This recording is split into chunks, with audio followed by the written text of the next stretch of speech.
तुम हमारे थे ओ साईं,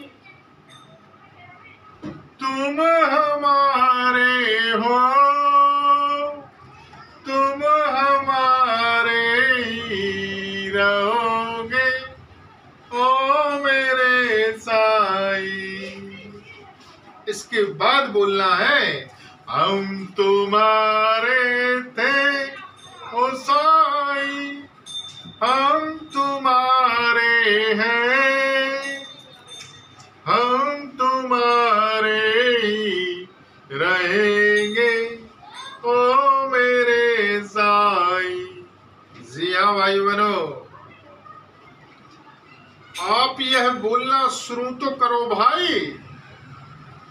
बस इंसान की प्रवृत्ति है लेना लेना लेना लेना, और उसने यदि थोड़ा सा जब तक कर लिया और यदि उसका काम नहीं हुआ तो कहते हैं गुरुजी काम तो हुआ ही नहीं, मैं तो 9 व्रत कर चुकी हूँ, मैं तो बाबा का रोज जाप करती हूँ, कुछ होता ही नहीं, मैं तो 10 सालों से बाबा की सेवा कर रही हूँ, कुछ हो ही नहीं रहा। क्यों नहीं हो रहा है?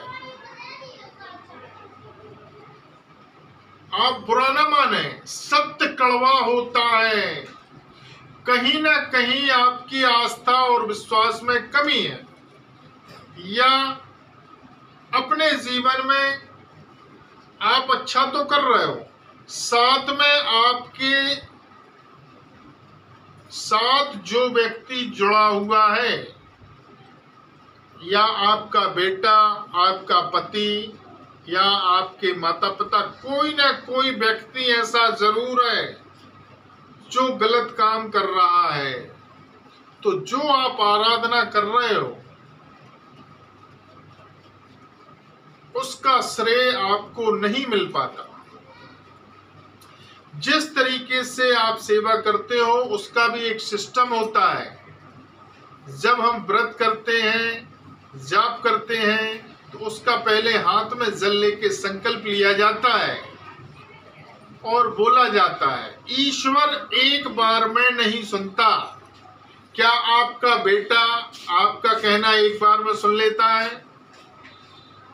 उससे हमें बार बार बोलना पड़ता है।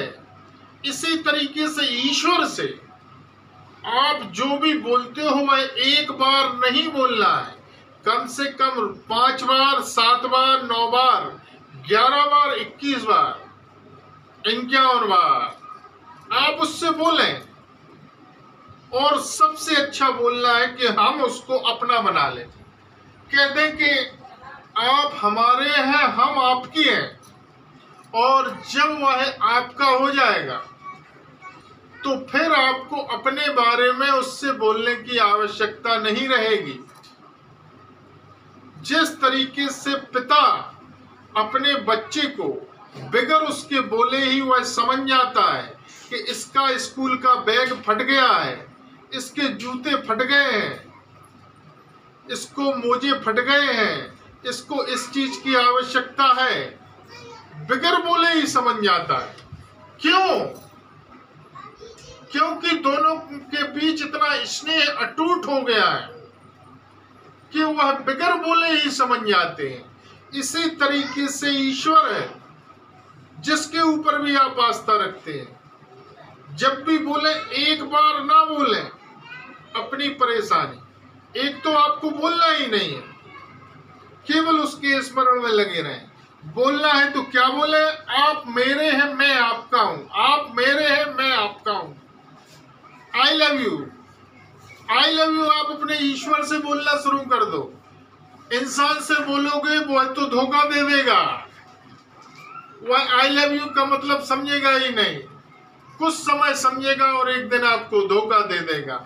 यदि आपने इससे आई लव यू बोल दिया तो ये जरूर समझ जाएगा और जीवन भर अगले 7 जन्मों तक आपके आई लव यू का साथ निभाएगा, आपके आगे पीछे मौजूद रहेगा।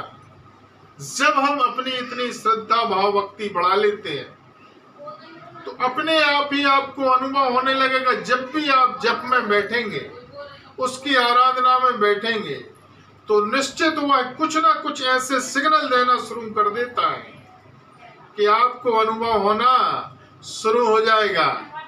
आपको लगेगा वह हमारे आगे पीछे दाएं बाएं कोई हमारे मौजूद है, कोई हमारे साथ साथ में चल रहा है।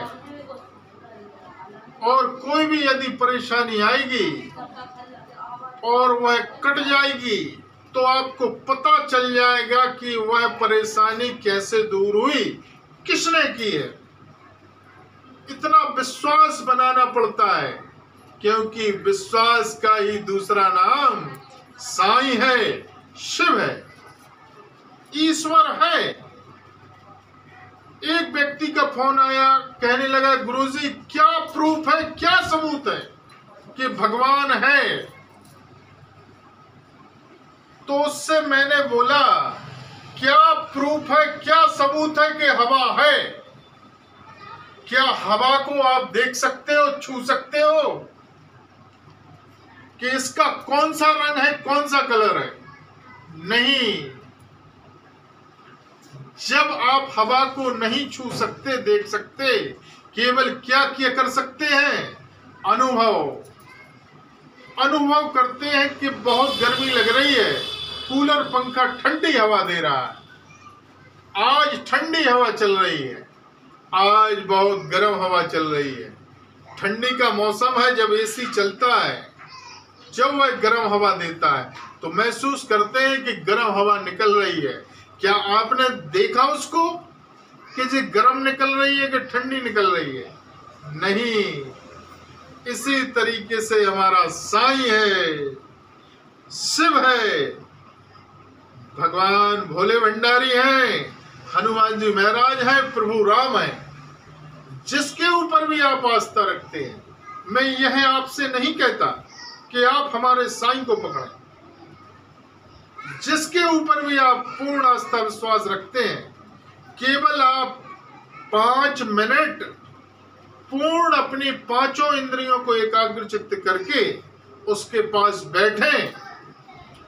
आपको 5 घंटे बैठने की आवश्यकता नहीं है, और उसको याद करने का कोई निश्चित समय नहीं होता। जो व्यक्ति कहते हैं कि सुबह करते हैं, शाम को करते हैं, रात में करते हैं, नहीं। जब आपकी आत्मा बोले, उसी समय ईश्वर की आराधना करना शुरू कर दो। उसकी कोई पोजीशन नहीं होती कि आप उसके पास बैठेंगे तभी होगा। नहीं, आप बैठ नहीं सकते, लेटे लेटे करें, चलते चलते करें। परंतु जो हमारी 5 इंद्रियां जागृत हैं, उनको एकाग्र चित्त करके आंखों में उसकी छवि लाएं, कानों में उसकी वाणी लाएं कि अभी हमारा जो हम बोल रहे हैं वही आवाज आपको सुनाई दे। आपको मुंह से उसका स्मरण नहीं करना है, यह अनुभव करें कि आपकी आत्मा से उसका नाम निकल रहा है। आंखों के सामने साईं हो, सुगंधित अगरबत्ती लगाए कि हमारा साईं, हमारा ईश्वर, हमारा भोला भंडारी खुशबू ले रहा है जो हमें आ रही है। और अनुभव करें कि अभी वह हमारे लिए छूने वाला है, टच करने वाला है। और आप भी उसको टच करें, जो फोटो हो, मूर्ति हो, उसको टच करें। 5वीं इंद्रिय है। ये सब हम करते नहीं हैं और कहते हैं कि हमारे ऊपर कृपा नहीं हो रही।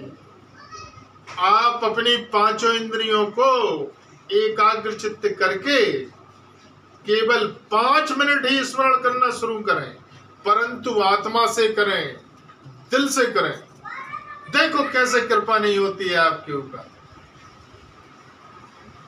जब भी आपकी इच्छा हो, चाहे वह रात्रि के 12 बज रहे हो, 2 बज रहे हो, दोपहर हो, शाम हो, रात हो, इसका कोई समय नहीं है।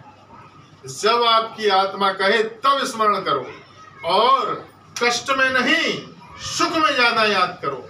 जब आप सुखी चल रहे हो तो उसका शुक्रिया अदा करें।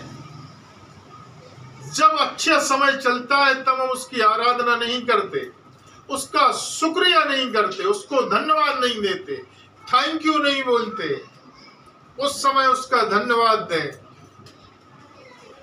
दुख में सुमिरन सब करे, सुख में करे न कोई। जो दुख में सुमिरन करे तो दुख काहे होय। सुना होगा आपने, ये शब्द है। दुख में करें परंतु सुख में ज्यादा करें तो दुख आपके पास आएगा ही नहीं। आएगा छोटे रूप में आएगा, परेशानी आएगी परंतु छोटे रूप में आएगी। आपको सहन करने की शक्ति प्राप्त हो जाएगी। जब हम उसकी आराधना में लगे रहते हैं तो ऑटोमेटिक ही आपको पता चलने लगता है कि जो भी हमने काम किया है या कर रहे हैं वह किसने किया, कैसे किया, क्यों हुआ, कब तक होगा। अपने आप आपको पता चलना शुरू हो जाए। यदि आपको रास्ता नहीं मिल रहा तो आप हमारे साईं परिवार से जुड़े, रास्ता हम दिखाएंगे। बाबा ने मंत्र शक्तियां दी हैं, वह हम आपको देंगे। आप जुड़ के तो देखें भाई, कैसे कृपा नहीं होती है, क्योंकि भगवान है। बस विश्वास, यदि विश्वास है तो है, वरना कुछ नहीं है। यदि आपको हमारी वीडियो पसंद आई हो तो लाइक, शेयर और सब्सक्राइब करना ना भूलें। ओम साईं राम, ओम साईं राम, ओम साईं राम।